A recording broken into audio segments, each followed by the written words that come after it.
Hello शुभ दुपार. तर तुमचं सगळ्यांचं पुन्हा एकदा स्वागत आहे आपल्या मराठी यूट्यूब चॅनलमध्ये. तर दुपारी 3 वाजले दुपारचे आणि आता पिक्चरला निघालो आहे आम्ही, कारण की आज शनिवार आहे. आमच्या सगळ्या सिन्नरमध्ये लाईट गेलेलं आहे. घरात खूप गरम होतं आहे, सगळ्यांना फॅनची कूलरची सवय झाली. मग त्यामुळे आज सगळ्यांनी पिक्चरला जायचं ठरवलं. मग आत्ता सगळ्यांचं आवरलं आणि मग आता आम्ही सगळे निघालो आहे. म्हणजे 3 नाही वाजले, 2:45 वाजले. तर चला आता निघतोय. तर चला आता आम्ही निघालो होतो मस्त मूवी बघायला.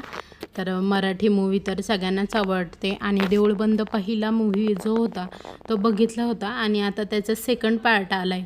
तर तो बघायचा होता. जवळपास 10-15 दिवसापासून तो पिक्चरला भरपूर गर्दी आहे. आणि त्यानंतर आज आम्हीही गेलेलो होतो इकडे. साक्षी, अरुणाताई, आई, मिस्टर, सौरभ गेलेले होते तिकीट काढायला. तर सगळेच होते.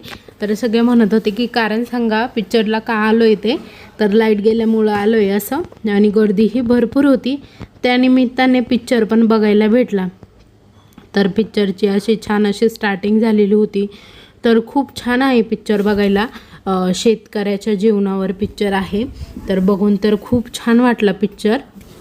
आणि पिक्चर बघितल्यानंतर असं वाटतं की स्वामी अजूनही आपल्या आसपास असतात. तर खूप सुंदर असं म्हणजे पिक्चर काढलेलं आहे. आणि देऊळबंदाचा पार्ट 3 पण येणार आहे लवकरच. तर इकडे मध्यंतर झालेला होता. मध्यंतरनंतर इकडे मिस्टर शो बसलेला होता आणि अंशू पिक्चरमध्येच झोपलेली होती. कारण की AC चालू असल्यामुळे तिला छान असं म्हणजे हवा वगैरे लागत होती आणि ती छान झोपली होती चेअरवर.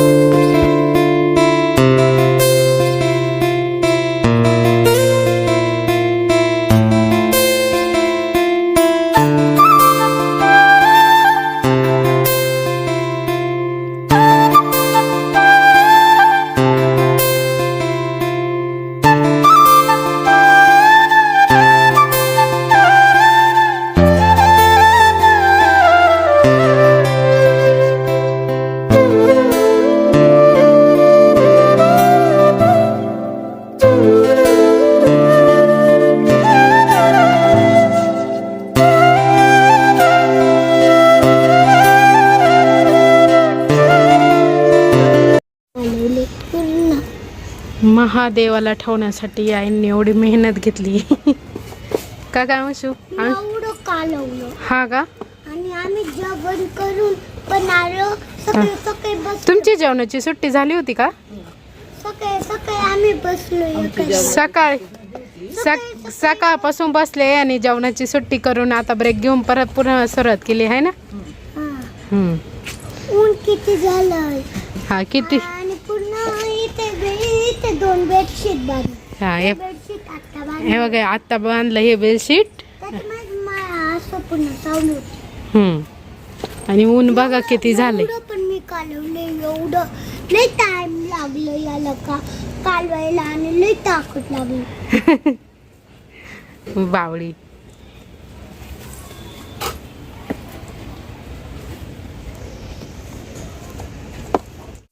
तर हा व्हिडिओ तुम्हाला जो अगोदर मी शूट केलेला होता तो येतोय. तर इकडे छान असे 1 किलो कैऱ्या आणलेल्या होत्या. त्या कैऱ्या स्वच्छ धुवून घेतल्या. त्यानंतर त्या फोडण्यासाठी नेल्या. तर तिथे फोडून वगैरे घेतल्या कारण की घरी ना अडकित्ता नव्हता फोडण्यासाठी. आणि कैरी काही विळ्याने वगैरे फोडता येत नाही, तिच्यासाठी अडकित्ताच लागतो. तर कैरी छान अशा फोडून घेतलेल्या होत्या अडकित्त्याने. तर कैऱ्याही छान अशा निघालेल्या होत्या. तुम्हाला छान असं 1 किलोच्या प्रमाणामध्ये कैरीचं लोणच्याची रेसिपी दाखवते. तर कैरी घरी आणल्यानंतर आहे ना पुसून घ्यायची आहे. तर हे बघा इकडे मी स्वच्छ पुसून घेतलेली आहे आणि कापड्यावर बिना पुसलेली. तर त्यामध्ये जी काही घाण वगैरे असते ना ती सगळी काढून टाकायची असते. कोया वगैरे असतात त्यामध्ये आणि त्याला बरंच काही असं काळ वगैरे लटकलेलं असतं. छोटी छोटी कातडी असतात. जी काही म्हणजे अशी कैरीच्यामध्ये ना छोटीशी पातळ कातडी असतात तीही काढून टाकायची असतात. त्याने ना लोणचं लवकर खराब होतं. हे बघा माझ्या हातात दिसतंय ना तुम्हाला. तर ती अशी कातडी असते ना ती काढून टाकायची असतात. म्हणजे लोणचं टिकायलाही भरपूर दिवस टिकतं. आणि इकडे आता छान अशा कैऱ्या आहे ना पुसून वगैरे झालेलं होतं स्वच्छ. त्याला आहे ना आता मीठ आणि हळद टाकायची होती. मीठ आणि हळद लावून चोळून ठेवायचं. आणि ते ना पॅक असं कापडामध्ये बांधून ठेवायचं, म्हणजे त्याचं आहे ना पाणी असं सुटतं, म्हणजे त्यामध्ये सगळं पाणी मिक्स होतं, मिठाचं आणि हळदीचं पाणी त्याला लागतं. तर इकडे ना मी आता छान असं मिक्स करून घेतलं होतं आणि आता ते छान एका कापडामध्ये बांधायचं होतं आपल्याला. मिक्स झाल्यानंतर मिठाने काय होतं की पाणी सोडतं, कैरी ज्या काही कैऱ्या असतात ना फोडलेल्या त्या पाणी सोडतात, तर तुम्हाला पुढे व्हिडिओमध्ये दिसेलच. तर आता छान असं सगळ्या लोणच्याला हळद आणि मीठ लावून घेतलेलं होतं, तर एकदम छान वाटत होतं. आणि कैऱ्या अंशू कच्च्याच खात होती, तर तिला खूप आवडतं लोणचं, म्हणजे तिला प्रत्येकच आंबट वस्तू आवडती.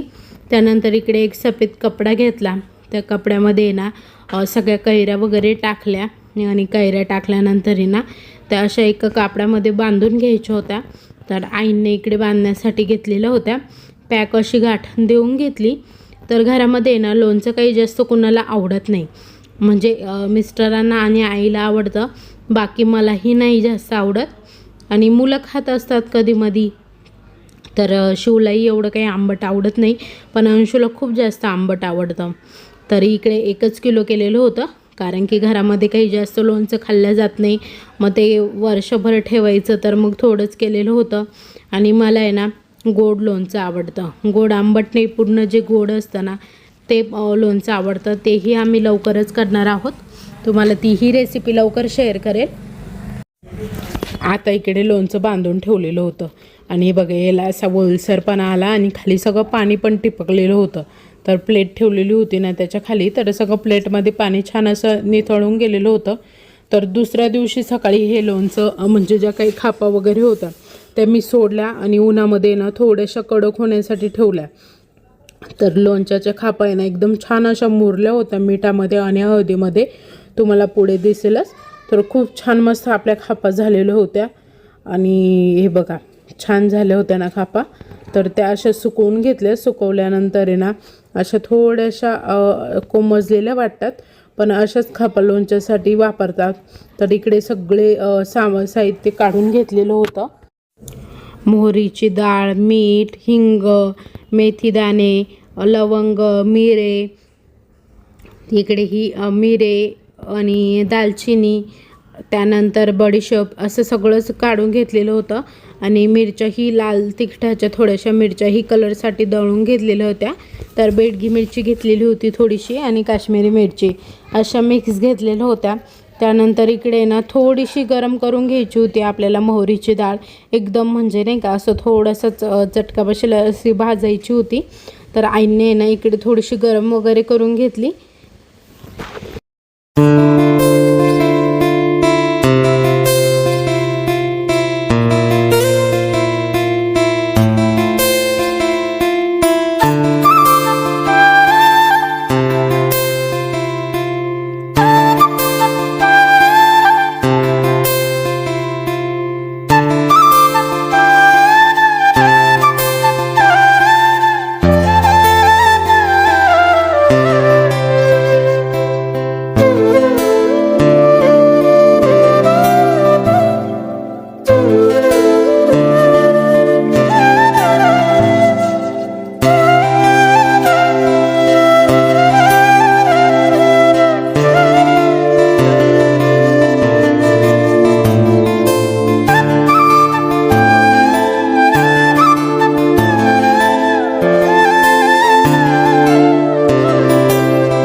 इकडे ना 1 किलो शेंगदाणा तेल घेतलेलं होतं.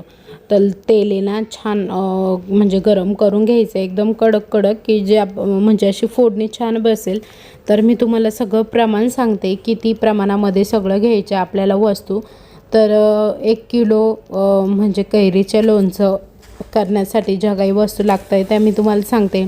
तर 1 किलो आंबे घ्यायचे, त्यासाठी 1 किलो शेंगदाणा तेल घ्यायचे, 250 ग्रॅम मोहरीची डाळ घ्यायची आहे, 10 ग्रॅम लवंग घ्यायचे, 10 ग्रॅम मिरे, 5 ग्रॅम मेथी दाणे घ्यायचे, 5 ग्रॅम दालचिनी घ्यायची, 50 ग्रॅम बडीशोप घ्यायची आणि 250 ग्रॅम गूळ घ्यायचा आहे.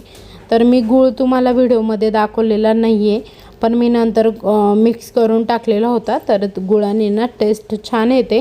तर इकडे ना थोडंसं सगळं नॉर्मल दळून घेतलं. बडीशोप आणि जे काही आपला खडा मसाला असतो ना, तो असं थोडासा नॉर्मल म्हणजे असं गरमरीत राहून द्यायचं आहे, थोडंसं दळून आणि इकडे सगळ्यांचे छान असे लेअर देऊन घेतलेले होते.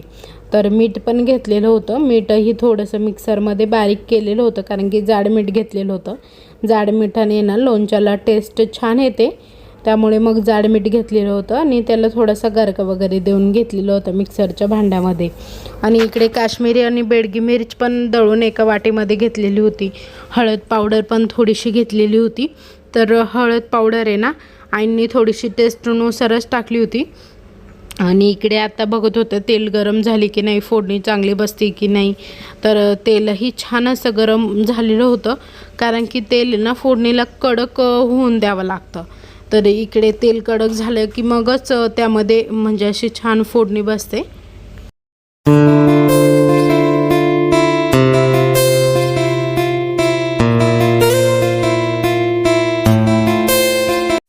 आईने इकडे कडक तेल केलं आणि ते हिंगामध्ये असं छान असं एका बाउलमध्ये हिंग घेतलेलं होतं आणि त्या हिंगाला आहे ना गरम तेलाची फोडणी दिलेली होती. मेथी दाणे पण एका छोट्याशा बाउलमध्ये घेतलेले होते आणि तिलाही वरून गरम तेल टाकून अशी फोडणी दिलेली होती. मिरची, हळद यांनाही थोडंसं गरम तेल टाकून फोडणी दिलेली होती, कारण की ह्या गोष्टींचा कलर आहे ना एकदम छान येतो. त्यामुळे हळदीचाही कलर छान यावा म्हणून थोडंसं गरम तेलाची फोडणी द्यायची, म्हणजे त्या हळद वगैरे असतात त्यांचा कलर छान येतो. तर लाल तिखटला पण तसंच करून घेतलेलं होतं आणि आता तेल छान असं गरम झालेलं होतं. तर सगळे जे काही लेअर वगैरे लावलेले होते ना, सगळ्यांवरच असं छान असं गरम तेल टाकून घेतलं. तर खूप मस्त झालेलं होतं आजचं लोणचं. आणि तुम्हाला ही नेमकी रेसिपी कशी वाटते कमेंटमध्ये नक्की सांगा. आणि इकडे आता छान अशी फोडणी वगैरे देऊन झालेली होती.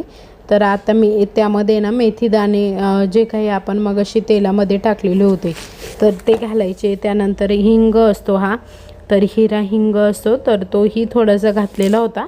आणि इकडे आता छान असा मसाला आपला रेडी झाला आहे. पण त्यामध्ये ना अजून एक वस्तू टाकायची राहिली, ती म्हणजे आपली लाल तिखट. म्हणजे यामध्ये आहे ना काश्मीरी मिरच आणि बेडगी मिरच असे निम्म्या प्रमाणात दळलेली आहे. तर खूप छान मस्त कलर आलेला होता आणि त्या मिरचीमुळेच लोणच्याला अगदी छान असा कलर येतो. तर इकडे ना मसालाही मिक्स वगैरे करून घेतलेला होता छान. मसाला पूर्ण थंड होऊन द्यायचा आहे. मसाला पूर्ण थंड झाल्याशिवाय आहे ना त्यामध्ये ना आंब्याच्या कैऱ्या वगैरे टाकायच्या नाही आहे. तर इकडे आता फोडणी ही रेडी झालेली होती, तर त्यामध्ये ते ॲड केली. तर खूप मस्त आणि टेस्टी लागते लोणचं. तर म्हणजे असं कलर बघूनच एकदम खाऊशी झालं होतं त्या दिवशी. खरं तर मला लोणचं कधी आवडत नाही, पण मग केलं की खाल्लं जातं माणसाकडनं. आणि इकडे ना छान असं आता आपलं मिश्रण तयार झालेलं होतं आणि त्यामध्ये हे आंबे जे काही होते फोडलेले ते मिक्स करायचे होते. आणि लोणचं हलवून वगैरे छान थंड झालं की एक काचेच्या बॉटलमध्ये किंवा मग आपल्याला लोणच्याच्या बरण्या वगैरे असतातच घरामध्ये, त्यामध्ये भरून ठेवायचे, म्हणजे छान असं वर्षभर टिकणारं आपलं हे लोणचं असतं. आणि तुम्हाला ही आजच्या लोणच्याची रेसिपी कशी वाटली ते कमेंटमध्ये नक्की सांगा. आणि व्हिडिओ आवडला असेल तर लाईक करा, शेअर करा, सबस्क्राईब करा आणि कमेंट करायला विसरू नका. उद्या पुन्हा भेटू अशाच एका नवीन व्हिडिओसह. तोपर्यंत बाय बाय.